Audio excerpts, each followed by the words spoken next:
Ini adalah ular yang asalnya datang daripada ular. Yang ini Gucci Phaeton Sylvie. Sylvie ni adalah basically satu model yang tak ramai orang tahu kewujudan dia dalam Gucci. Yang tertentu sahaja yang tahu. Yang ini pula dalam model tak tahu. Dia ular, lepas tu dia masukkan dalam bag ni. So inilah bagnya. Nak buka ni dia ada double lock. Yang pertama adalah korang kena unlock benda ni. Macam nak buka? Nampak? Ni. So safety lah. So basically kalau contoh korang nak pergi travel ke apa, dia ada selamat. Korang tengok kompartmen dalam dia, macam fresh, macam baru, sangat-sangat cantik, sangat-sangat lawa.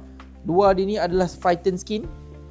Nak lock, tutup and twist macam ni, simple. Kita ada satu sahaja Gucci Sylvie dalam showroom kita. Harga tak mahal sangat. Harga cuma dalam RM3,500 sahaja. Korang boleh buat installment plan up to 60 bulan, tapi saya cadangkan buat 12 bulan saja maksimum. Kalau 3,500 12 bulan, 1 bulan cuma 200 lebih, first payment bayar 200 lebih, boleh terus bawa balik bag. 3,500 tu final payment, final price ke? Bukan. Korang boleh dapatkan diskaun. Korang pergi dapatkan diskaun dengan pergi dekat bio saya, ada promo code tu ambil and terus DM kita, cakap saya nak redeem promo code sekian untuk bag ni.